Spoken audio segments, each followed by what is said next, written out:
세비캠 같은 경우에도 일단은 이 부분을 같이 넣어놓을게요. 세비캠에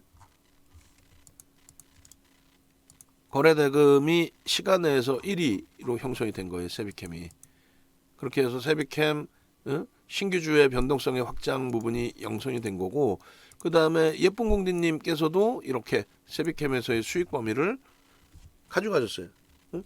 라이브 방송에서 이제 8월 17일 날 같은 경우에 세비캠입니다. 설정을 잡아드리다 보니 그 18일 날도 변동성이 또 확장이 됐고, 그 예쁜 공디님 18일 날도 또 보셨겠죠.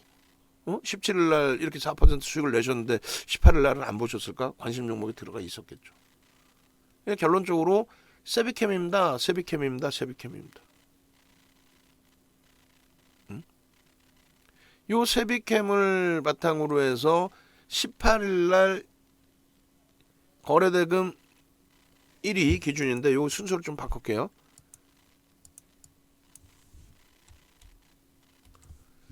지금 세비캠 같은 경우에 시간에 거래대금 1위를 냈단 말이에요. 그리고 4% 수준. 적지 않습니다. 시가총액은 물론 뭐 5천원 미만이긴 합니다만, 우리는 이 기준점을 놓고 잡을 때 요 거래량의 3분의 1이 동시효과 거래량이 될 것으로 추정을 합니다.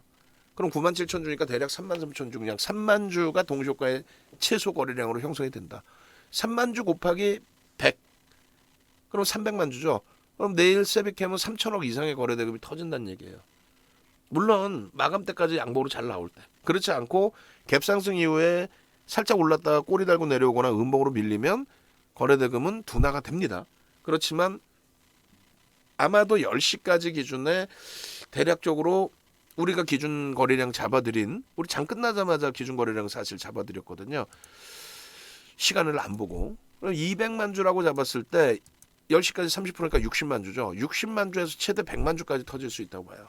세비캠이 19일에 10시 전에 최소 60만 주에서 100만 주 거래가 터질 수 있을 걸로 추정을 합니다. 그렇게 되면 양봉으로 나올 가능성이 높아요. 갭상승 이후에도. 그렇게 되면 들여다볼 수 있다는 거예요. 신고가의 기준이 형성되는 위치거든요. 지금 신규 상장주고.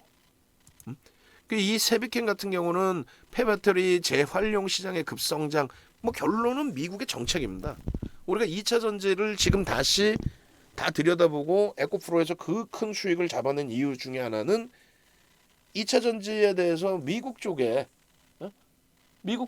민주당이 항상 정권을 잡으면 친환경에 대한 이야기를 얘기를 해요.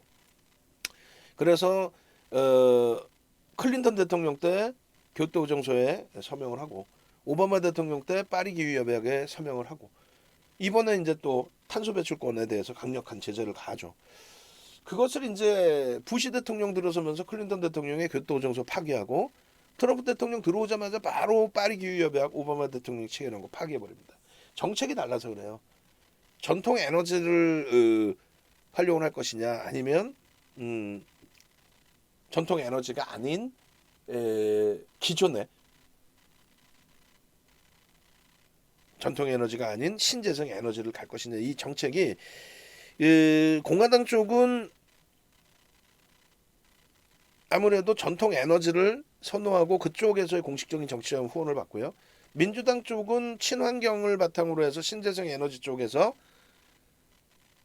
공식적인 정치적 후원을 받아요. 그래서 미국의 환경청이 좀 제재를 하죠. 환경세에 대한 이러한 제재를 하다 보니까 그 부분에 대해서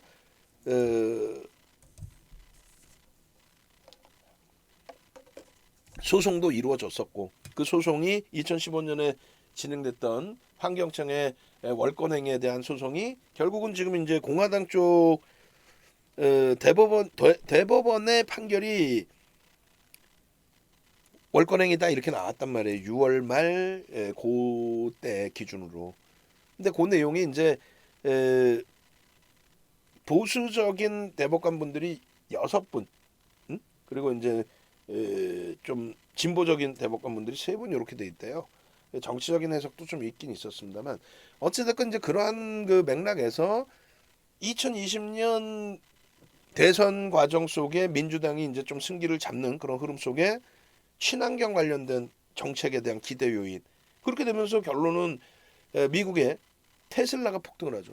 그 테슬라의 폭등에 영향을 받아서 LG화학, 삼성 SDI, SK 이노베이션이 폭등을 합니다. 그리고 작년 이제 3분기 이후부터 해서 에코프로비엠, LNF, 포스코 케미칼, 코스모 신소재 이런 종목군들이 동반적인 또 폭등을 하죠.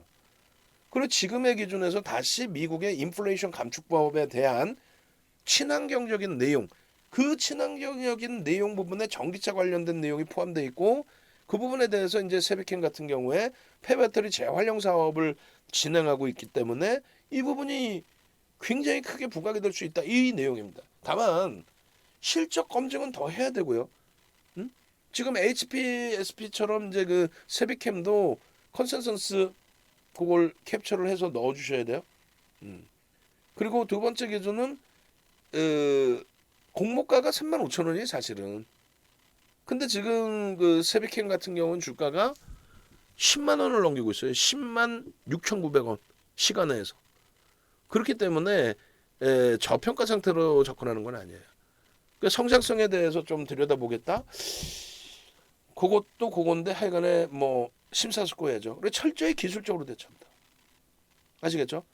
그래서 세비캠이 이렇게 있네요. 순서를 제가 이것도 바꿔놔 드릴게요. 이렇게 해서 완성본의 기준을 다시 올려드릴 테니까 원고 작업할 때 이제 뭐 좀 더 그럼 수월해지겠죠.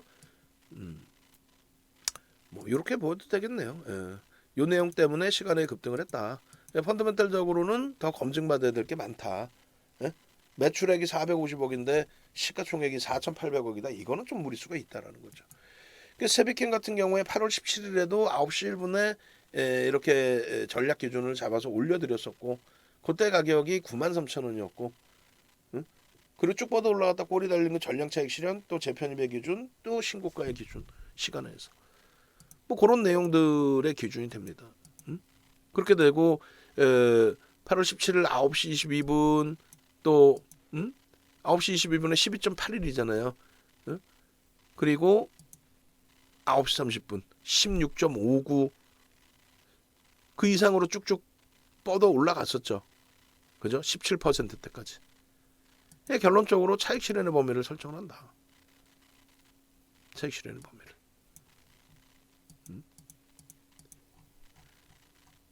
그렇게 해서 17일 날 고점에서부터의 차익 실현 범위 설정 범위 저 줄은 왜 거져 있을까요?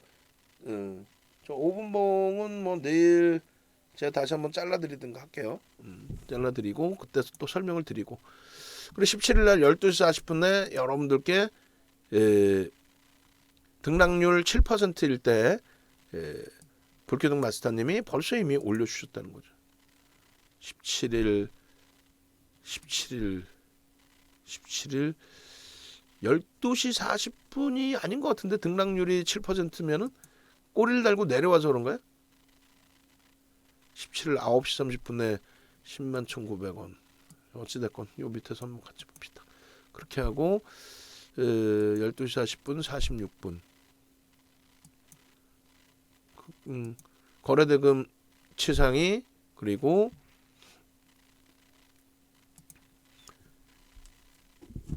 폐배터리 관련 주들의 변동률 기준에서의 변동률 1위 그렇게 해서 이제 18일까지 연동이 된 건데 18일 날 장 막판에 사실상 한 단계 더 올라간 거예요.